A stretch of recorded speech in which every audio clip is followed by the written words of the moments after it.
Ladies and gentlemen, welcome back to The Truth. I'm your host, the one you love the most, Niall Heston, joined once again by my brother Lucas here in the final fantasy baseball podcast. It's been a long journey. It really has. We started from, I don't even know, rookies to look at, or minor leaguers to watch out for with AJ. And then we went to Avoid's Sleeper Series, and now we're doing the final position ranking. So it's been a long but exciting journey, and I'm glad that we were able to bring this fantasy baseball, fantasy baseball knowledge to you guys as we prepare for the upcoming fantasy baseball season, which the time this video comes out, or this podcast comes out, video podcast, I should say, tomorrow is opening day technically in Tokyo. So there is baseball tomorrow for the guys that are watching now, and that's super exciting. I figured that I would get all these shows out before the Seoul or the Tokyo series because most leagues start, scoring right away and all that stuff. But just to kind of have some final thoughts and all that stuff. Like there's some injuries and things that will pop up, that's for sure. But the biggest thing is just to kind of hopefully have your draft before then and really get into the full swing of baseball. So we really do appreciate you guys being on this journey with us, whether you've tuned into one show or multiple shows. We really do appreciate it. And today, to end things off, I think honestly my favorite position year in and year out, and it's the outfielder position because yes, every league's different, but most leagues you get a couple outfielder spots that you can pick and choose from. There's also a lot of positions like guys that are primary, second, or third basemen that have secondary outfield. So there's just a lot of opportunities for outfielders to have success. And today we're going to go ahead and look at some of these outfielders. We each have put together a list of 10 outfielders. I'm going to read off our list, and then we'll talk about 3 outfielders from our list that we are highlighting for whatever reason, good, bad, anywhere in between. So Lucas has Aaron Judge 1, Juan Soto 2, Tatis 3, Corbin Carroll 4, Kyle Tucker 5, Yordon Alvarez 6, Julio Rodriguez 7, Jarren Duran 8, Ronald Acuna Jr. 9, and Jackson Merrill 10. I have Judge 1, Soto 2, Tatis 3, Corbin Carroll 4, Yordon 5, Julio Rodriguez 6, Kyle Tucker 7, Anthony Santander 8, Jackson Merrill 9, and Jackson Churrio 10. So the first outfit that I have selected for you is the number 7. Who is that and why? Yeah, first guy for me, I'd say I'm more down on than a lot of the projection systems. It's Julio Rodriguez for Seattle.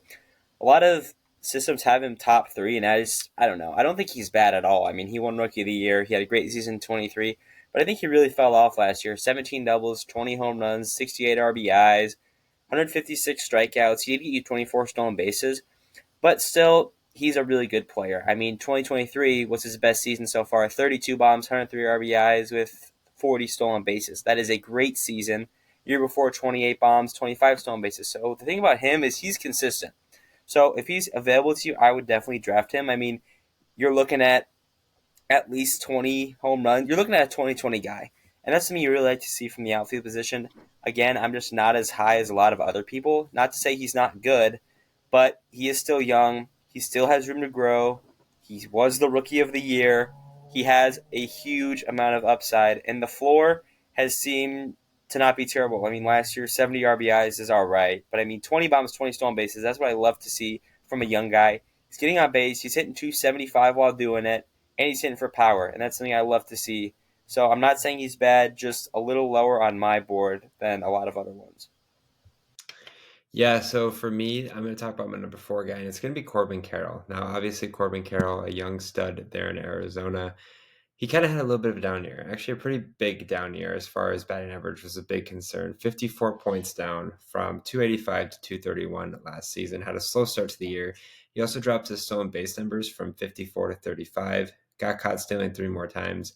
Dropped 2 RBIs, dropped 3 home runs. Not too overly concerned about that. But the biggest thing was the batting average. He was striking out a good amount as well. Just it was not a good season. And I think one of the things that is interesting to me is the fact that Corbin Carroll is primarily, I would say, known for his ability to hit for, or from what we've seen, hit for a high enough average, good amount of home runs, but really pick up the stolen bases, kind of like a younger Bobby Witt or like a younger Ronald Acuna Jr. But he had a little bit of a step back, but this is normal, especially for young guys like Corbin Carroll. So I think going into this year, there's some, I guess, skepticism around Corbin Carroll.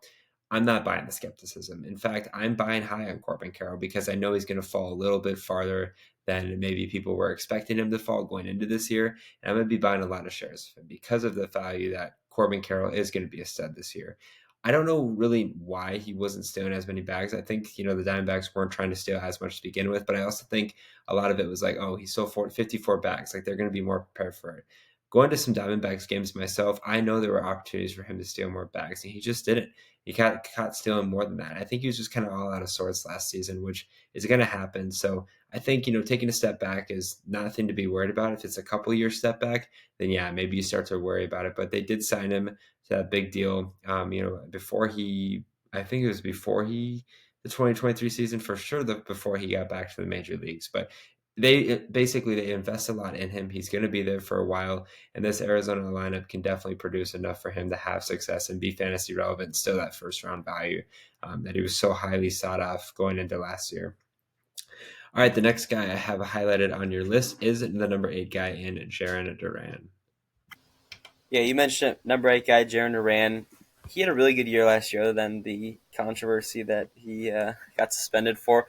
But he really played a full season last year, 160 games, 670 at-bats. He really broke out. I mean, the years before, he really hadn't been a name that was really thrown around, but he also hadn't played more than 100 games. I mean, this year, 14 triples, I believe, led the league, 48 doubles, 21 home runs. So that's close to, let me do the math, that's like 90 extra base hits, 75 RBIs. Oh, and he's stealing 34 bases. The strikeout numbers are a little concerning, but again, I don't really look at that because it's not a roto stat. But 840 OPS, he was, I believe, the All-Star Game MVP. He was definitely in the All-Star Game. I think he might have been MVP. He just had an unbelievable season last year. The question is, can he build off that season? Can he play a full season? Can he still hit for this power? Can he get on base? Can he steal?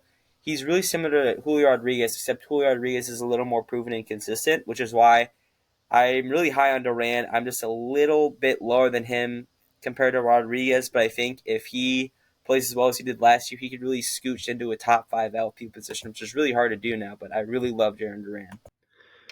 One of my favorite guys to watch, and I don't know if it's because of his domination, it seems like against the Twins, or just the sheer nature of power that this guy has, is Yordon Alvarez. I love watching him, and I know like I'm very condescending for my previous take on Alex Bregman about the whole science stealing, cheating stuff. Fair, I understand that, but this guy absolutely rakes, and he's continued to rake since that whole scandal. And I don't even know if he was around for that scandal because he started playing in 2019. If he was, it was very like kind of third base, quite literally in that regard. Like it was Bregman, Correa, Altuve were the big ones, but Yordon has been consistent. I mean, yes, he played in 2 games in 2020. We all know that, but in 2021 to 2024, he's had tremendous success. He's hit at least 31 home runs every year, at least 86 RBIs. It's consistently been that 306 to 293 batting average. So all facets of the game line up to be a very effective player. The only thing that separates him from like a Bobby Witt, like an Acuna, like a Corbin Carroll, is the stolen base numbers. He had 2 stolen bases in his entire career up until last year, and he picked up 6. He's not going to be a speed demon, but he can eventually get a stolen base here and there. He's 27 years old. He's going to have even more opportunities to have success this year, even with some of the losses, such as, Alex Bregman. Correa is obviously not there anymore, but they still got Altuve. They still got Pena. They got a lot of young pieces, and it's kind of going to be an interesting lineup. But one thing that's going to stay the same is the fact that Yordon Alvarez is going to absolutely rake and be a very effective player for the Houston Astros this year. And I've felt like for the longest time, I've been trying to get Yordon Alvarez. I never seemed to fit. I think this is the year I'm going to really focus on that because he is striking out less than a strikeout per game. He's got the power numbers, he's got the pop, and I can find stolen bags and some other stuff later. But this is one of my favorite guys to watch hit just for the sheer nature of power that he has and how much success he's been able to have, especially these last 4 years, even with dealing with some injuries, some knick-knack injuries for a period of time. The ceiling's still there for him. He's in the prime of his career, and I'm really excited to see what he's going to do going into this year. Okay, and then the final guy that I highlighted, who I'm also really high on, is your number 10 guy. Yeah, Merrill's, or I guess you didn't say his name, Jackson Merrill for San Diego. Kind of similar to who I've been talking about recently, is I'm a little bit lower on him just because he's so young. He would have been Rookie of the Year if Paul Skeens didn't exist, but he does. He had a real good year last year in San Diego. 554 at-bats, 290 average, 24 home runs, 90 RBIs, giving you 20 stolen bases, 830 OPS. He is putting up great numbers, but again, it's only been 1 year. Can he build off of that is, again, the question which is why I don't have him as high as a lot of other people do. They have him maybe around 5 to 7 range. I have him at 10, or I think that's what he said. I don't totally remember, but he has the talent. He has the ability. The question is, can he build on it? You don't want to have someone like Jake Cronenworth wasn't as good as him his rookie year, but Jake Cronenworth kind of fell off after that rookie season.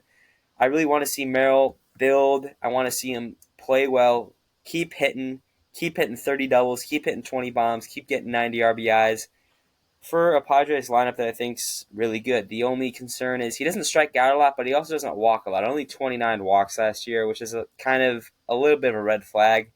But he's hitting 290 to make up for it. So I love to see that from him. A lot of projection systems, as I said, have him more on the top 7 range. I have him around number 10. However, if he can prove himself, kind of like Jarren Duran, in the sense that if he plays well again, if he proves himself, then I'll have him much higher. Still love him, but have him at the number 10 spot. Yeah, my last guy is my number 10 spot as well. And this is going to make dad happy because he's going to keep him this year. And it's Jackson Churrio. Obviously, Jackson Churrio last year in his rookie season had a pretty good success. I mean, 148 games, 21 bombs, 79 RBIs, 22 stolen bags, and a 275 average. Talk about consistency. I mean, this guy was a rookie. So this guy was extremely young, and he put up those numbers right there. Can he replicate that immediately? I think that's going to be hard to do just from the fact that it's hard to have sustained success in the league. But he showed at least that he's going to be able to do that or have a good opportunity to do so. I mean, kind of dabbling in everything there. 22 stolen bags, 21 home runs, 275 average, just kind of consistency, especially for a guy that in a lot of leagues was going in round 12, round 13, round 11, which makes that, that keeper pick and the strategy that sometimes you put as well, like for these young rookies or these younger guys to just kind of use a later round pick to kind of just sell that and kind of prepare for your next season. I think Jackson Churrio had a lot of expectations going into the season. He definitely exceeded those expectations, and he's only 20 years old. Guys in dynasty leagues that have him are super excited about what he's been able to do so far in his career and what he's going to be able to do moving forward. I mean, this is a guy, again, that's 20 years old, which is just insane to think about, and kind of how much farther he seems to be, that he's just kind of been in that position. Obviously, I believe, the Brewers signed him at age 16 or age 17, super young. So they really bought high on him, and he's had a great success. And I think that's going to continue. I think especially for a position that always seems to be just producing the next biggest stars, from what he showed me at age 20, shows that he can compete and he can be, anywhere from 25 to 30 years old and still, performing at the highest level. So I'm really excited to see what he's going to do for the Brewers and really for your fantasy teams this season. Well, there you have it. There you have the Fantasy Baseball Podcast. Hope you guys did enjoy them. If you guys did, make sure you follow the Truth here on the Twitter at the Truth. I just want to stay up to date with the latest information regarding the Truth, including podcast dates, podcast uploads, and other important information you don't want to miss. Make sure you guys also follow the Truth on Instagram and TikTok at the.tt.truth. Are you looking to find a drink that offers peak hydration, raises your energy levels, speeds up your recovery, and keeps your mind sharp through focus and memory? Look no further than Acid Rainwater. I'm excited to partner with Bloodline Sports AZ and Acid Rainwater, which focuses on peak hydration and productivity while also maintaining an ecosystem-friendly product. Use code HESSON15, that's HESSON15 for 15% off every purchase. As always, I'm your host, the one you love the most, Niall Hesson, for one final time, joined by my brother Lucas. Take care and good night.